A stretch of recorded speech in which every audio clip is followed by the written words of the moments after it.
Hello, everybody, and welcome to Untether.tv. I'm your host and founder, Rob Woodbridge. And of course, this is that place you come to each and every week to find out what is going on in the mobile space. We are looking for innovative companies that are disrupting the norm, that are taking an industry and turning it upside down. And I believe, and I know that my guest believes, that they're onto something here. You know, the publishing industry as a whole, from magazines, newspapers, books, comics, you name it, is television, radio, you name it, is under siege right now. We know that.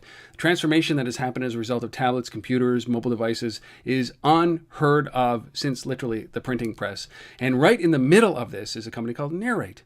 They have a very unique approach to distributing content. They have a very unique approach to actually displaying content. And with me is a senior VP of NARR8, Darya Trushkina. Darya, welcome. Thank you so much for doing this. Appreciate your time. Thank you. Thank you for having me. So first of all, you're in San Francisco. Is that where your base is? No, I'm actually based on airplane mostly. I love it.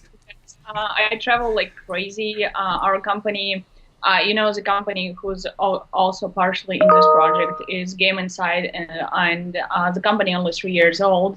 So I've done a lot of traveling for the company over the last 3 years. So, but, sometimes when I have a couple weeks, I don't have to go anywhere. Yes, I split the time pretty much 50-50 between San Francisco and Moscow. Yeah, that is exactly the challenge, I think, with a startup, right? Especially because, your first company is actually. I was at a conference with you this past month, and you were talking about the success that you've had with your very first company, and literally, basically, no funding, bootstrapped, driving an incredible amount of revenue, millions and millions of downloads in the app space. Can you describe that for a second? We talk about that for a second, and because I'd like to know how you went from there and into NARR8. Sure. So the first company is called Game Inside, based out of Moscow, and it's mostly a gaming company. We started as development of social games titles for Facebook and multiple different, more locally based social networks, and we moved a little bit earlier than anybody else into mobile space. We made our biggest breakthrough was for Android. Because, a couple of years ago, everybody was pretty much like giving up on Android, saying it's not a hot thing, it doesn't monetize, users are not appreciative of the content, and all sorts of things. However, we took our risk. I believe we first developer globally who made over $1 million on one title in 1 month. And that with respect that we make only freemium titles, which is like free to play, and you monetize through microtransactions. And we do not place any advertisement in a game. So we don't make anything, just revenue 100% from actually people playing the game and buying different sorts of things in the game. We also do not restrict the game in a way, when you cannot progress from level to level unless you buy something or pay in the game. We don't do that. And like a lot of companies actually do. So we're kind of running very pure, very, high user experience business. And that's one of our golden, actually, secret of success.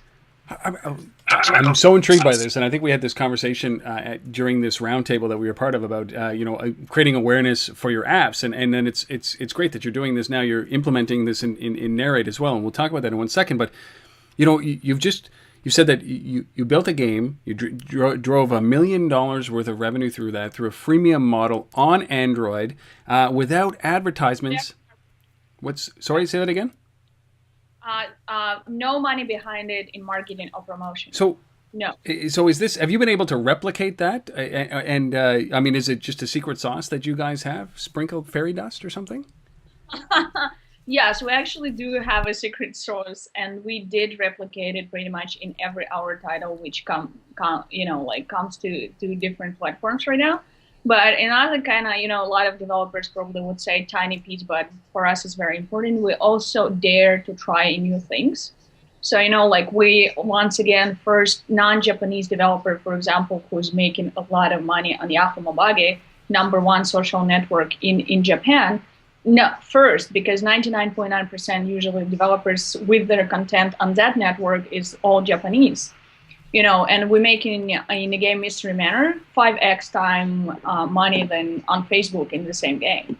So you just need to be first, basically. And you have to be first. And you said something that struck me so well. And I think, I talk about this as well when people ask me the same question. And it's so great. Like, you are living proof of this. First of all, you take a contrarian view on, at that point, which was a gamble, which was Android, knowing that it's still fragmented, but knowing the growth that it's had over the last 2 years, it seems in retrospect dumb that nobody else made that choice, right? I'm not pointing fingers. But then you also made the decision to go into smaller markets, right? Not compete in and I'm not saying you're not competing, but to go first to smaller markets where you can be first, you can be number one in some of these smaller app stores, for example, right? Right, but the other thing is, which also also applies to NARR8, is, for example, people for some reason, especially in the United States, don't think that there is people in the world who actually do not speak English. What? There are other people. So, it's like it comes like a biggest surprise ever. But another detail, for example, of a success for us is that everybody pretty much kind of never did this, and we were the first who did. We started to customize every single title for every specific market. And I'm not talking just about, localization and translations of text, but I'm also saying implementing very tiny things which would be very, appealing for taking country.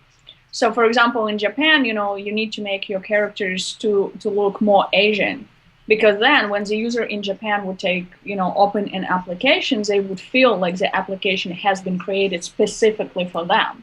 Not some guys in the United States, for example, and then here's the English version of the game, and you also, second sort of a market, you can enjoy it as well. But you need to be very attentive to your users. And it doesn't matter where you go, every single market creates its own rules. And if you want to succeed in it, and like I mentioned, like Japan, for example, and Korea are very tasty markets. They're very tasty markets for a lot of developers right now to go in, and with any type of content. And I'm not talking only about games, but also, for example, with NARR8, but nobody really wants to pay a very close attention to them, because there is the workload exceeds any beyond understanding, because you need to put more time in it, more effort, probably more people, more resources, but then it always pays off. Everybody now wants to enter those markets, because there is DNA, there is Greece, there is Rachel Behemoth, for example. Everybody they know how well monetizes those users. But what we say, it's a little bit delayed, because we're already there, and we're definitely going to dominate I would say local developers, which we love. But I find it so fascinating, because this is really people talk about the early days of the App Store, and I've spent some time with some of the top grossing, top downloaded app makers in the App Store history in North America, right? And I say, what was the key for you guys? And they said, well, we acted quickly. We put one foot in front of the other, and when we heard that this was coming, we built for the platform, and then by lo and behold, we were first in. And then we have owned that spot for the last 6 years as a result of that being first in. And I kind of get the sense that that's exactly what you guys did, taking a different tack, looking out and saying, where are the emerging markets? Where can we be first in, first revenue? Where can we protect ourselves the most once we're in there? Did that go through your head as you were going through that process? Mostly, yes. But, we also, we're a big company. You grew to 500 people right now in 3 years. And we actually hope to be, by the end of this year, 700 people. But we still didn't have enough resources, because, every market requires more and more and more people, per se, at least.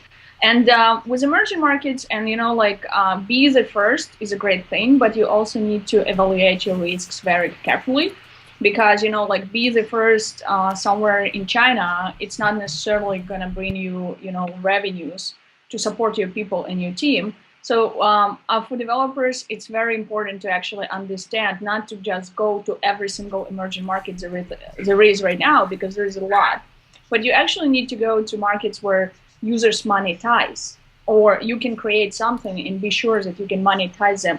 It doesn't matter if they monetizes on a level Japanese users do, because Japanese users actually bring the highest RPU right now in the industry. But like if you go to Chinese, there's a lot of people and very high internet penetration as well right now. Monetization is way lower, but if you can figure out that, there is like monetization probably gonna be 10 times less than in Japan per user, but still there's like 500 million users right now. So, and if you can figure out how monetize them, you're definitely gonna figure out the market. Right now it's like a lot of people talking about, for example, in Africa and India and like some other countries like Turkey, for example, right? So before actually entering the market, everybody wants to be the first, right? But if you're gonna be the first with no revenue generated, nobody gonna still know about it. So that's very, thin line over there. You need to actually like evaluate everything very carefully. How important was it that you were based in Europe? I mean, when this was going on, how deliberate was this decision for you? This is going to be my last question on Game Insight, because this is strategic, right? When you're looking across at the U.S. and the turmoil that goes on with that, discovery is broken, as we kind of we went through that table. It's everybody's doing all the same things, and none of it's working unless you think a little differently. So how strategic was it? Did you look over there and say, nah, we're going to go this way because you have the experience? Yes, we do now. I say that first year of our business activity, because we were also a social gaming company.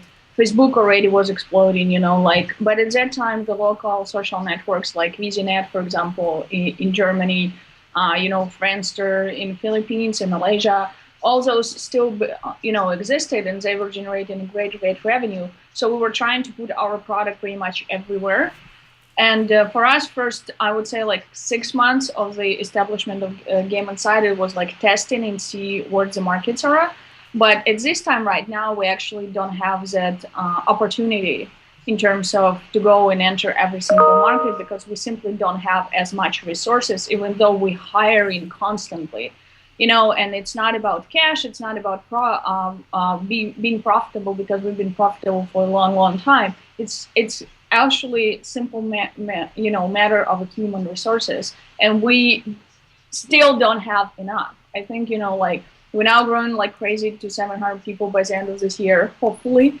And but I think that at this time we already should be like at least 1,000 people company, but there is simply not. There's no people on the market who can give us what we need from them, with the right skills, with the right experience, with the right ability to think the way we think, to support kind of our mission in the company. So it's a tough job, to hire the right people is probably the toughest challenge right now for us. Well, for you who are listening out there, and this is I think now Darya has just dropped the gauntlet. She's just challenged you guys who are talented out there to be a part of a growing company like this. I would absolutely jump in. Look for at game-insight.com. Now, when have you moved into the U.S. effectively? Like, are you as effective in the U.S.? Are you selling in the U.S. with Game Insight, or is NARR8 the kind of the extension that you wanted to kind of test something in the U.S.? Where are you guys now with Game Insight? Well, even though we're based out of Russia, and that actually applies both to NARR8 and to Game Insight, Russia never been #1 market for us. It just became most recently, probably I would say for the last 8 months, we started to pay really close attention to Russian market. But Russian market is very easy for us. We know the users, we know the mentality, we know the markets. We always release our first games in Russia, to test it, to see how it works, what works, what doesn't work, to polish it, and so on. But United States always has been #1 market for us in terms of revenue, in terms of users, in terms of platforms, and relationship and business relationship. Everything starts in the United States. We sit in Russia, but we do business actually everywhere. So, and United States is #1 country for us right now. I think that even with higher penetration of Android globally, the shift might be a little bit different, let's say a year down the road, but not because, US users not going to pay, but because, the other countries, like India, like Turkey, like China actually comes to the play. And, I do believe that at some point, In China, it's gonna be easier to make business as well because now it's like for developers, it's a help. But like sooner or later, they need. I hope they're gonna figure out that great content worth to pay for, and and that's because everything goes on that. I see Russia to some extent it's very similar to China. In some parts, like for example, there is a VK.com, which is the biggest Russian social network, Facebook type of network, and that's why a lot of experts saying that Facebook might never win in Russia anytime soon because Russian users are very accustomed to free content, basically free movies, free music, free everything on their network, which Facebook does not allow, right? But at the same time, you can see even over the last 3 years that users actually shifting in their understanding that if there is a great content, it's okay to pay for it. Look at Google Play. They opened, their app store in Russia right now. They made a deal with one of the biggest Russian carriers, Beeline, for one-click payment. And look, their trend of revenues is jumping crazy. It's going through the roof because they understand how to educate users as it's actually okay to pay for the content. So I hope that a lot of countries are gonna go on the same path, and yeah. So do I. It's certainly for the health of this industry. You don't want this to be a complete race, a global race to zero, right? You've got to be able to turn something into revenue. It seems like what you're doing with Game Insight is that. So you VP Business Development at Game Insight, a company that is 500 people. Do you disclose revenue for that company? You don't have to here, but I just want to give scale here. We actually did for last year. I believe we made about like 90 million. It was 90 million. Come on, unfunded, totally bootstrapped, and that you're driving that kind of revenue. It's pretty incredible. Certainly, people are got to be envious of that. But that's not enough for you. That you're VP Business Development of this company that's growing at these leaps and bounds. So you decide to what? Go and become a senior VP at NARR8 and do something completely different? No, I think that it just, for me, Game Insight, by the way, is my first gaming company. I've never been into gaming business. That's incredible. Before. That's incredible. I've been doing completely different thing, on a finance side and auditing side with gas and oil companies. So it was like two extremes for me. Wait, Darya. Then I have to ask: how do you go from that? I don't know, like a linear, binary kind of living, and then you move into and you decide to start a mobile game company? Like what? It's easy. Yeah, it's easy, and I got bored, and I decided, I've never lived in Russia before Game Insight as well. So it's like, I've never been to Moscow before. I moved pretty much for Game Insight as well to Russia. I wanted to get this experience. I wanted to I always was intrigued by the whole country and how trans and, I can talk hours about that, but let's not go there. So I basically, Game Insight became our first gaming company. We put it on a scale. We've been very successful. I deeply believe that one of the reasons that we actually pour our hearts and souls in what we've been doing. We slept probably like 2 hours a day when we started. I would travel like 300 days out of a year, just trying, see the markets, making deals, signing the contracts, telling them. I still remember, my first GDC in San Francisco, when nobody knew what Game Insight is, and I was begging people for meetings, basically, and now it's like 3 years later, it's like tables turns, everybody's begging for meetings. I'm like, come on, it's just 3 years. So, but it's been exciting and very, very amazing experience. I love what I'm doing. I'm really good in what I'm doing. I love games. I've been long-time games player, and with NARR8, we also reached Game Insight is a very successful and I would say stable and extremely fast-growing company in this time. And we're gonna explode even more because we just released our first MMORPG free-to-play cross-platform game. That's a lot of words, but trust me, that's going to explode. Nobody pretty much done the same way, the same game yet. But with NARR8, it's great. What fascinates me about NARR8 because we, in this market when everything moves so fast, you need to be a couple steps ahead to be successful, and growing even faster. So we understand that we need to go and kind of expand our reach, not just into gaming, but see the alternative content, what we call NARR8, and which is quite amazing. It started with a simple idea of several guys back in Moscow, because everybody has kids. They wanted to give kids something great and amazing. We love comics, but when you give a kid an iPod with a 50 application on it, it's like it's not really a really good user experience, because you click in between applications trying to find something, but when you onto to other application, you already pretty much forgot about previous one.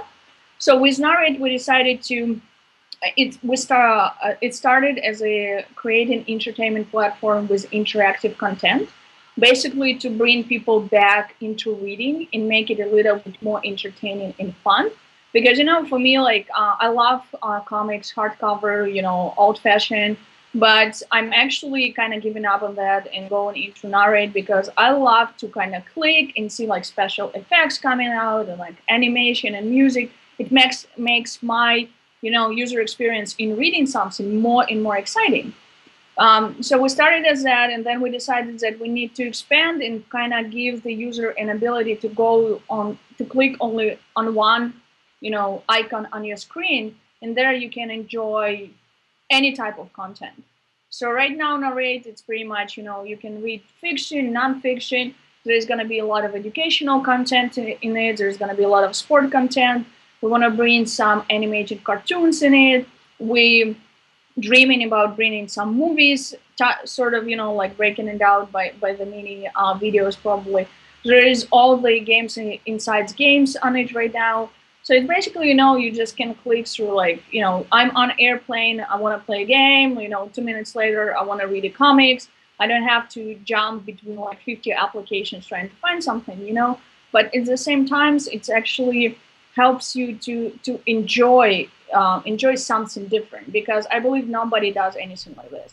Like you can compare us probably to Comixology to some extent, and I love Comixology. They're amazing guy. What they did is incredible, but they're different. It's like very simple comics. For us, it's actually creating a story which never ends.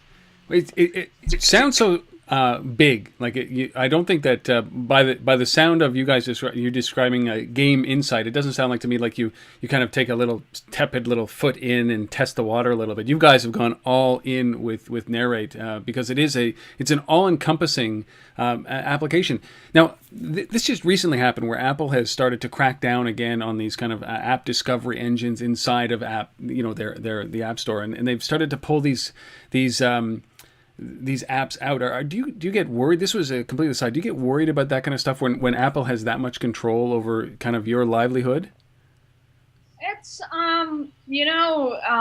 there is like what's the point to worry? There is nothing you can do basically about it. You can read the interview of CEO of AppGradis, who was like shocked by the Apple turning down his banning pretty much AppGradis from App Store.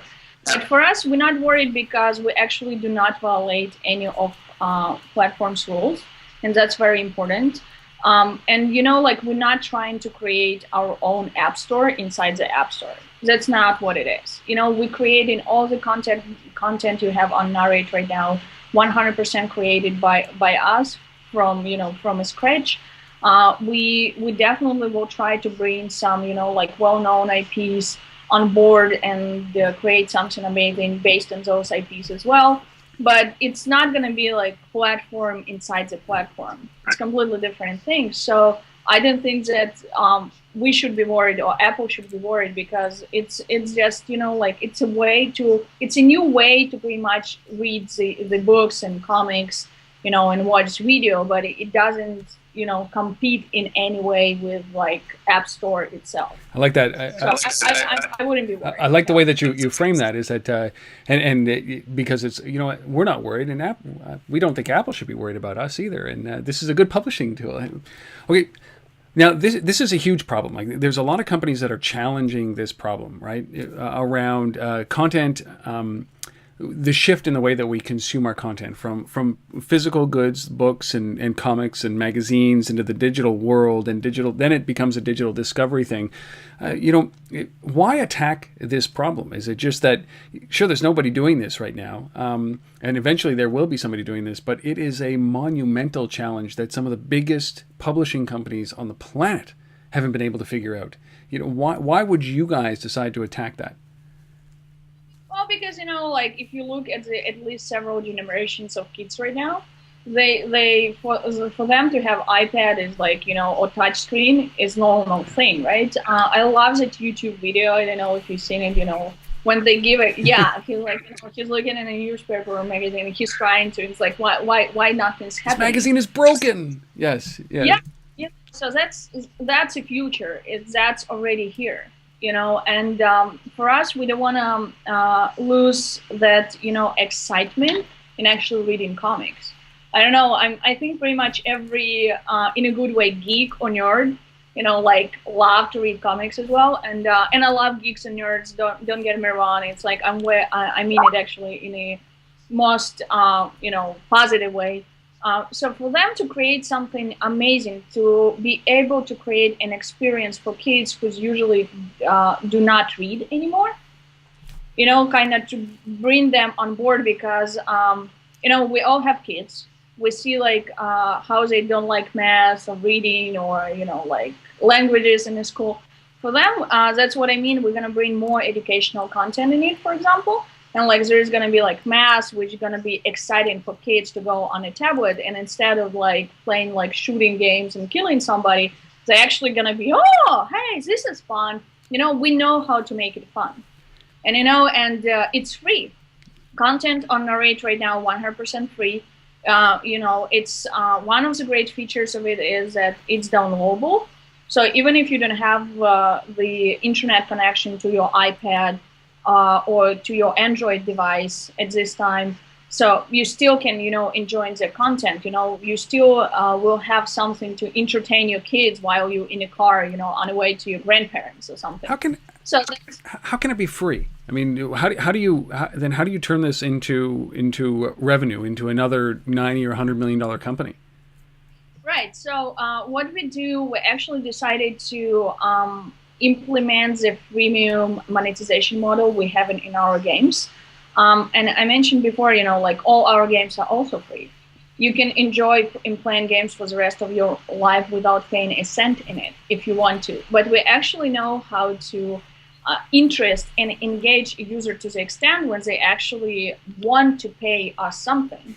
And it's like, and that's why how we're making our revenue. And with NARR8, it's going to be pretty much the same. It's going to be a little bit more adjusted for this content business model, but it's definitely going to be freemium. And, there's still going to be opportunity for user, like collect the NARRs, which is NARR8 internal currency. And and you can purchase new series which is coming out. By the way, all our content, it's episode based, so it's basically series, and we release series every week or every couple of weeks. So for the user who's very active inside the NARR8, on a forum, if they post in the social networks, if they take part in a lot of contests which we're running on a usual basis. If they actually read the series and previous episodes, for every activity user has inside NARR8, they actually get rewards in NARRs. And you collect in the NARRs, new episode coming out, you can pay with your NARRs for it. Like if you don't have time to be active inside the NARR8, if you don't have time to go and like post something in the forum and so on, for example, and this is one of the 1,000 details we have, of course, then you have an ability to pay, let's say, some amount of money and buy the NARRs and then buy the episode with them. So it's just two different options for, more busy people with money, less busy people with no money, but our highest priority in it is still user experience, because we've always been known for providing exceptional user experience to our users. One of the biggest part of this is there's no advertisement in our games, and like we right now there's no advertisement in NARR8 right as well. So like for us, user experience is a key priority, and like I said, content is the key, and if you give users a great content, they're gonna pay for it. And that has to be it. So is the majority of, I'm just trying to ask this, like, I don't want you to give away your secret sauce. That's not what this is about. But I'm left kind of open. Like, I think that for anybody who's listening right now would say, okay, well, I got to ask you this one last question about this, which is, like, is there an example of how you convert somebody who is getting something for free, who doesn't have to pay for anything ever, into somebody who pays for something? Is there is there an example of that you can share with us to say, like, because you're making, with Game Insight, you're making $90 to $100 million plus with this process. And with NARR8, you're creating content from scratch, distributing it. People get to watch it for free.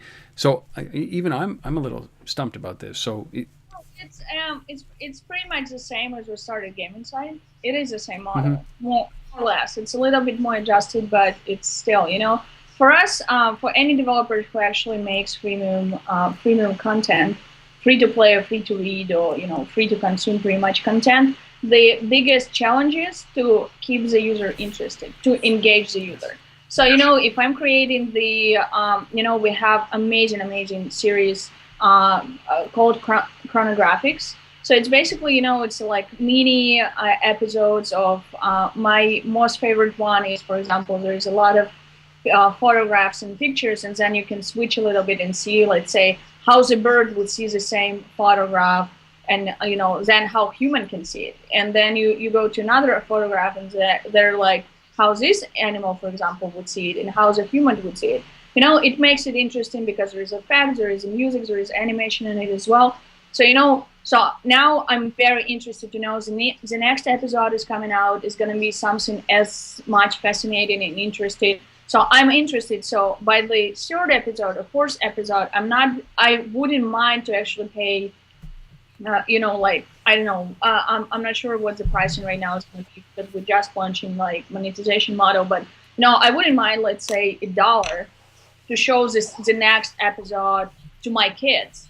And hey, look, because it's gonna be about cars, it's gonna be about sports, it's gonna be about animals, it's gonna be about everything. So it's like, if you're interested, and we cannot really push user to buy anything unless the user interested and willing to buy it. That's why we give them an option. Right now we have how many series? Well, we have 12 series right now on NARR8. So there is like more than enough for me to start choosing from.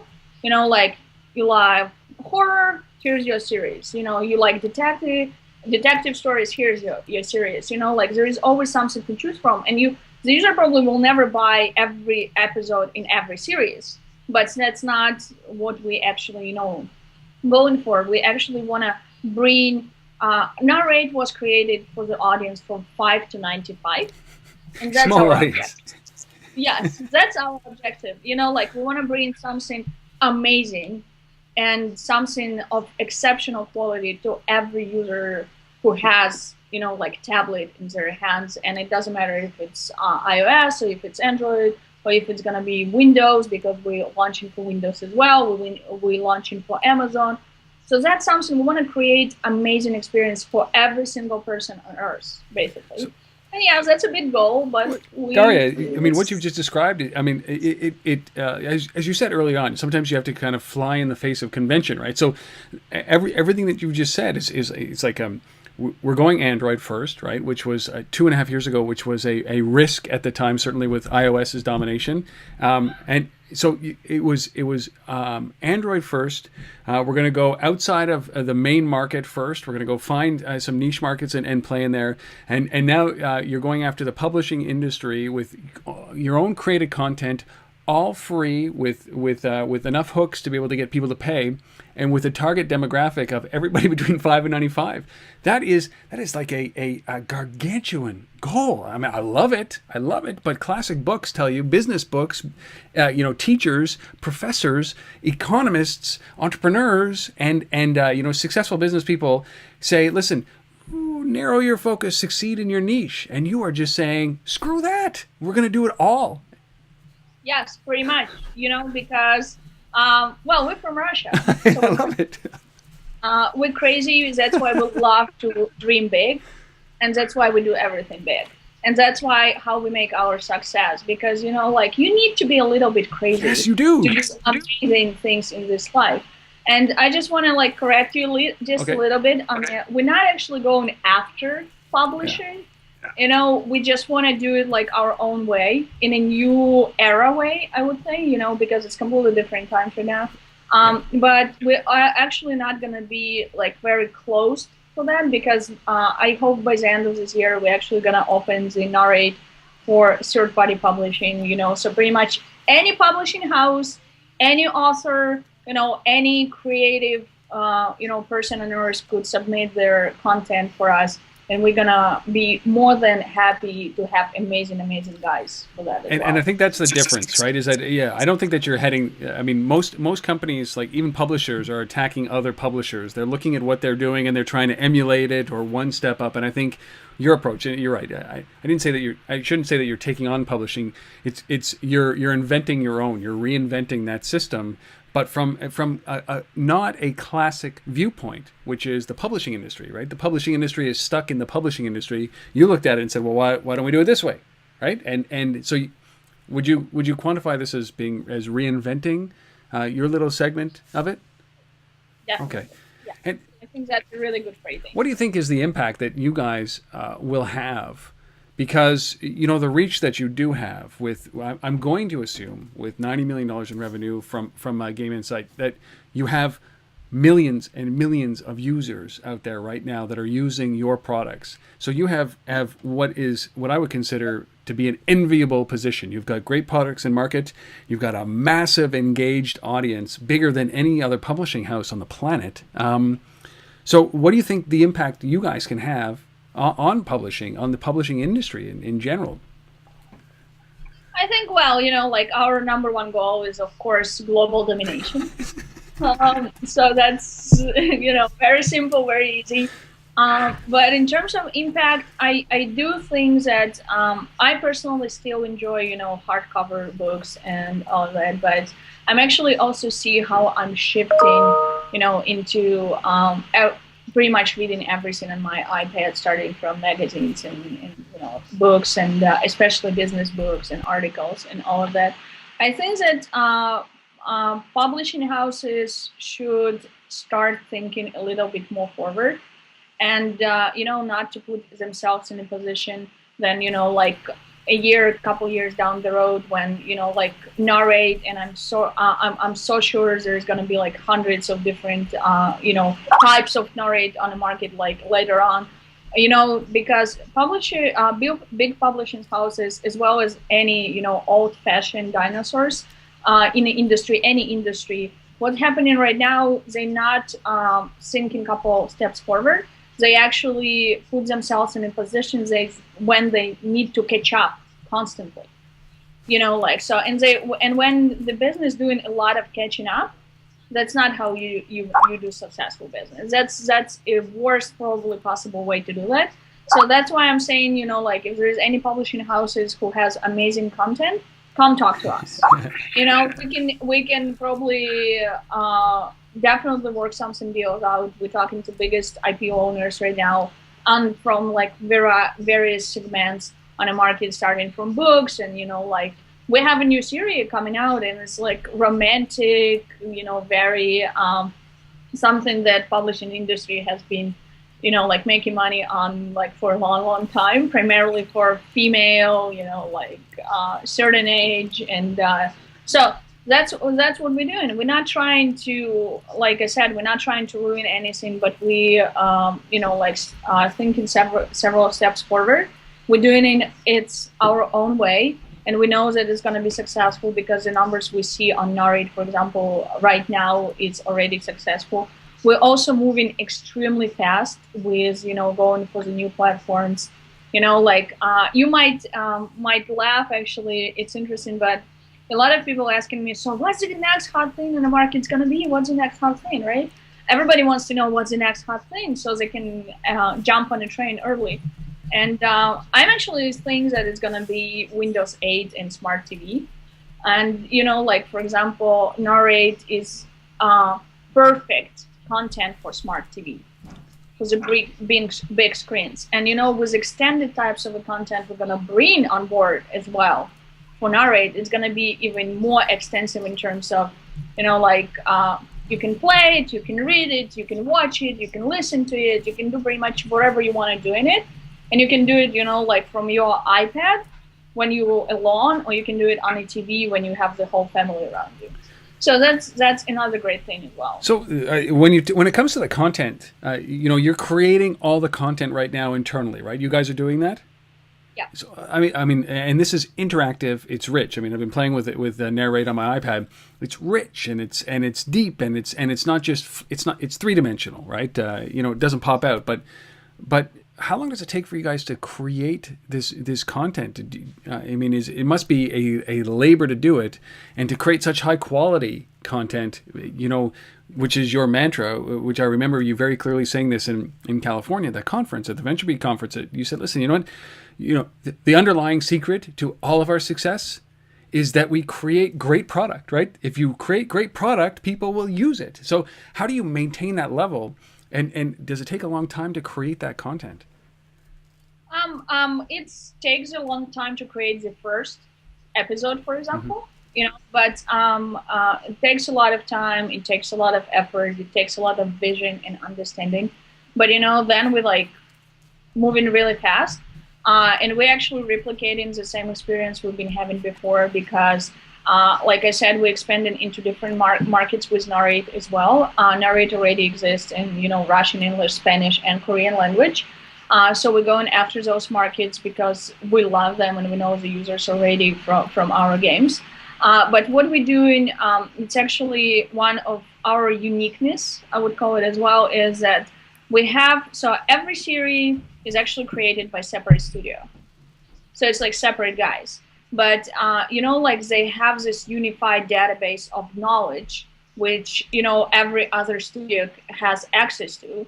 And so for every next, like studio which joins our team, they already have this amazing knowledge. So they know what mistakes to avoid, what problems could be there, so they don't make the same mistakes, all over again. And that saves us a lot of time. That's why we're actually able to move really fast because, like first guys, it's always, it takes longer. It's always more painful. But, after that, it's going like very, very, very fast because we already know pretty much everything we can run in.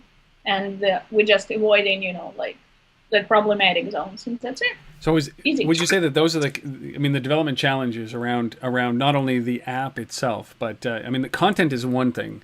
But you need the vessel, which is the NARR8 app.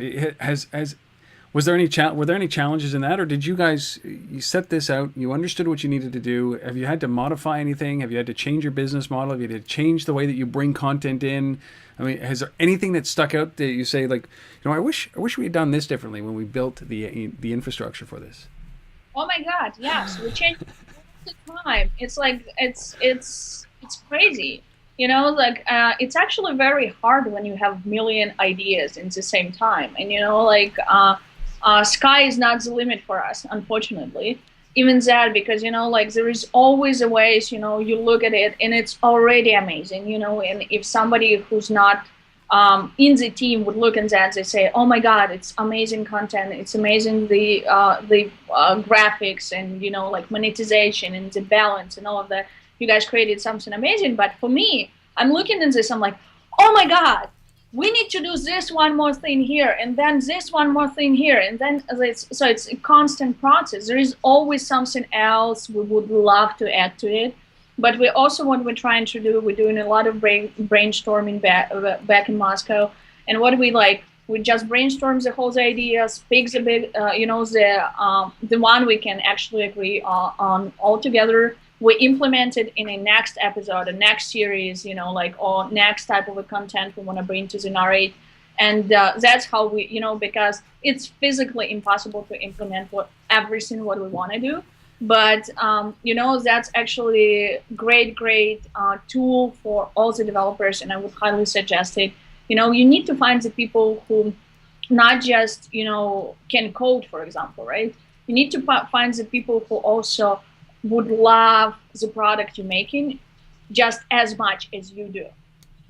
Because as when people start to come to the office and think about their company, the companies they're working for, just my employment, from 9 to 5, that's how you're gonna die. You're not. You need to have people who's gonna be like passionate, who gonna be reading your episodes and series, not because it's their work, but because they want to, because they like it, because they're interested. You need to listen to your people, and doesn't matter, if it's CEO of the company or a producer, manager in a company. You need to listen more than you speak, usually, and that's how you actually, you need to be like a SpongeBob, get everything in, absorb it all. Absorb it all, yes, and then like your top management, top teams who's actually visionary, and probably people who see the big pictures, they can choose from it and put it in live and see how it works. But yes, we're constantly changing everything, and like in terms of we're adding everything, graphics needs to be better, more high resolution, more interesting. There needs to be more animation. We're launching the autoplay for NARR8, so you don't have to click, basically to read the book or comics. So there is, it's ongoing process every single day. Do you guys internally debate those? That like do you when you brainstorm new features or new functions or great ideas, or a developer who's passionate about this comes up to you with a great idea and you stick them on the wall, and is it just kind of an all-out debate or brawl? How do you decide what goes into the app that as you're modifying it? Yes, we do debate a lot. We actually cherish our developers a lot, because I believe that it's the most important thing is that when developer comes to you and say, I want to make a series about, green flower, for example, right? And we sit down with him and he gives us the idea and we're like, yeah, that's, it's a great idea. But from the experience we already have, for example, in business, we do small modifications. So I would sit down with him and say, listen, flowers are very interesting idea. It's awesome. You're amazing. Let's do it. But I think that you probably should start your first episode with, red flower instead of green flower, because red flower, catches the attentions more. You need to probably put some different phrasing in it.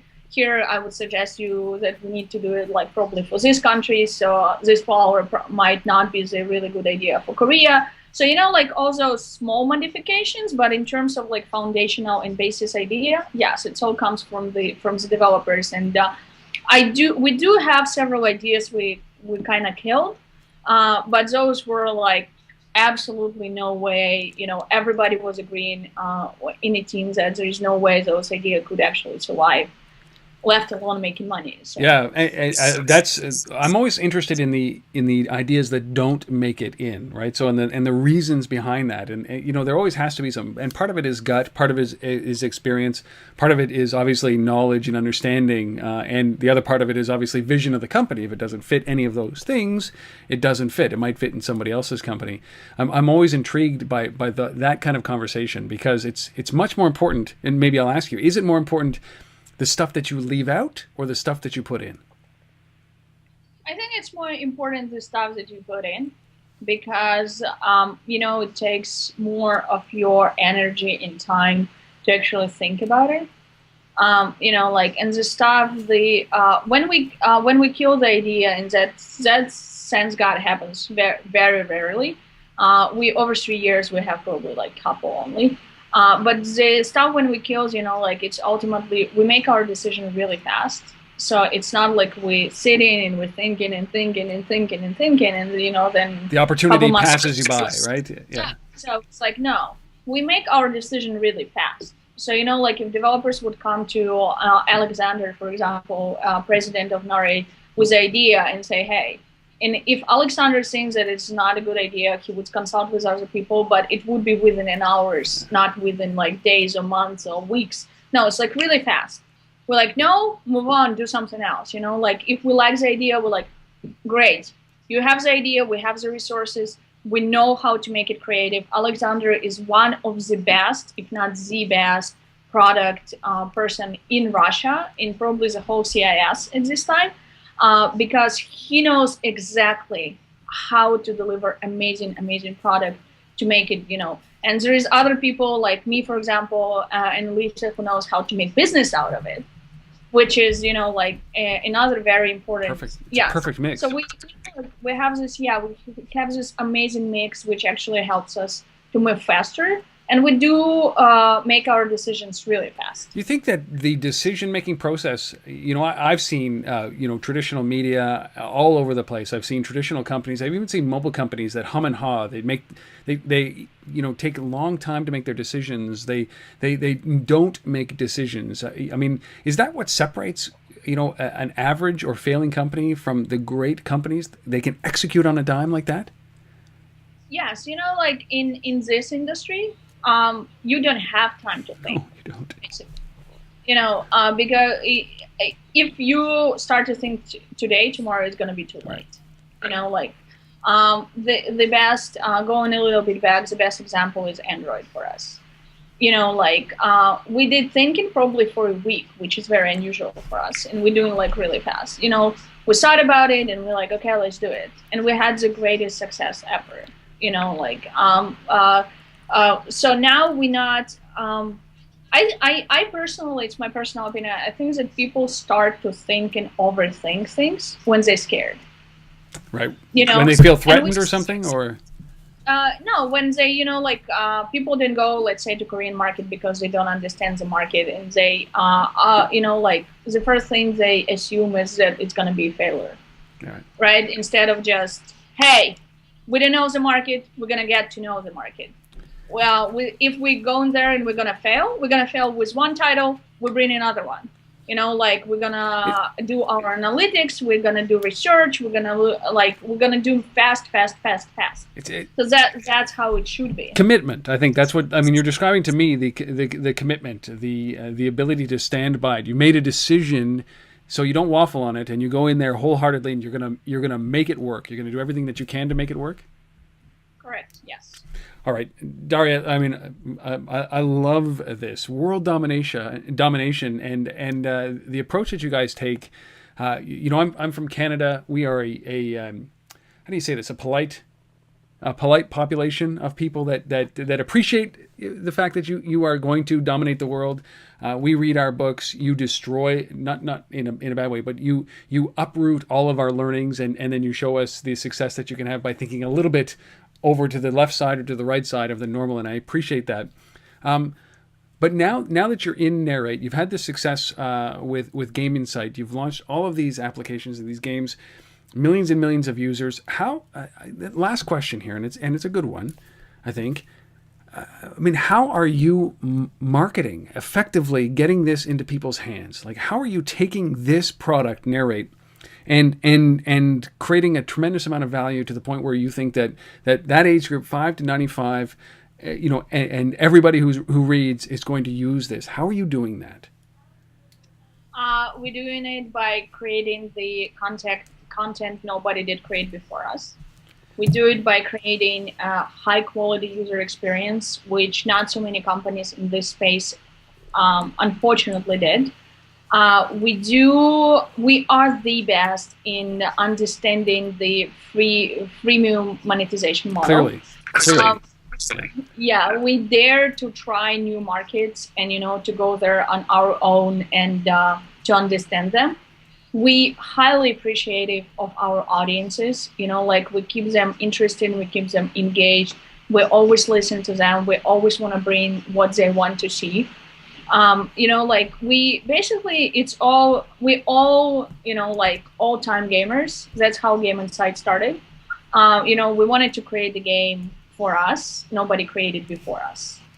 And we managed to do that. And within NARR8, it's a very similar, approach. We want to create something. I want to create something, like the kids, in my environment would read and enjoy. I wanted my friends to be crazy about NARR8 and be highly addicted to it in a good way. I want to create something nobody else created before us. and like you said, dominates the world in a good way. And we are aggressive, but we positively aggressive. So we're not, And you have the confidence because you've done this before, so it's a good thing. There's one thing to be aggressive, like an American aggressive, right? And the other thing is to be aggressive with the successes that you've had in bootstrapping a company to 90 or $100 million in revenue and millions of people using it. And I think that it must feel good at this moment for you guys right now. And I know you don't rest on it, you don't accept that this is happening, but it must at this point think, okay, we understand this time. Right now, we understand what we need to do. That's got to be pretty satisfying. Yes, it feels actually amazingly good. But the best thing in the whole process is that now we can actually go on to our next idea and create something amazing again. So it's always about doing something great for us. That's why we're crazy, like I said, in a good way. I've loved this conversation, Darya. I think it's fascinating. I mean, I was fascinated. I was listening to you at VentureBeat, and out of everybody in that room, and if anybody's listening, I don't want to offend anybody, but there wasn't a unique voice I felt that came out except for what you were saying. So I'm forever appreciative that you spent some time here on Untether.tv. I thank you so much for doing this and sharing all of this with us. Thank you for having me. Where should we send people? Just to narr8.me? Is that the best place? Yes. Okay, so that's NARR and the number 8.me, narr8.me. It's available in the App Store, in Google Play. It's coming soon to Windows 8. And okay. Yeah. What about, I'm Canadian. I have to, what, BlackBerry? That's the same reaction everybody has. Wait and see. Is that kind of the way that you go? BlackBerry? Yeah. Or no? No. For now, that's a definite no. Hey, there could be an opportunity here to do another Google, like an Android. You're right. You never know. If BlackBerry is gonna, do amazing thing tomorrow, we will be happy to work with them. But right now we have too much on our plate, which we actually, like we said, it's gonna be on Windows, it's gonna be on Amazon, it's coming to smart TVs, it's gonna be localized in other at least 12 languages. On top of developing the new content, on top of licensing new content. So it's like too much before thinking of BlackBerry. I'm sorry, but it's okay. It's okay. I love BlackBerry. I have the phone, but it may come if they do something remarkable. That's the thing. They have to get your attention. Correct. Yeah, just like 3 years ago when you were trying to get their attention. Now everybody's coming to you to try to get your attention. Now RIM or BlackBerry has to do the same thing for you guys. And I love the way that the tides turn in this industry. It's so great. Darya, spent more than enough time with you. Not enough time, actually, but more than I allotted for. So I really appreciate you doing this. Thank you so much. We've been speaking with Darya Trushkina. Go to narr8.me. Go download this if you have a tablet, which is either going to be an iOS version or an Android version. Go and download it. And I'd love to hear your feedback. I know that Darya would as well. Just reach out to me at robin@untether.tv, and I will let her know the feedback on the product. It's beautiful. My kids are playing with it. It is an easy thing to use and an engrossing thing to use. So go and take it, learn it, love it. Learn from it, read from it, and I know that you found value in this. And I thank Darya for doing this. Darya, thank you. Thank you so much. Thank you. We'll see you next time on Tether.tv. See you later, everybody.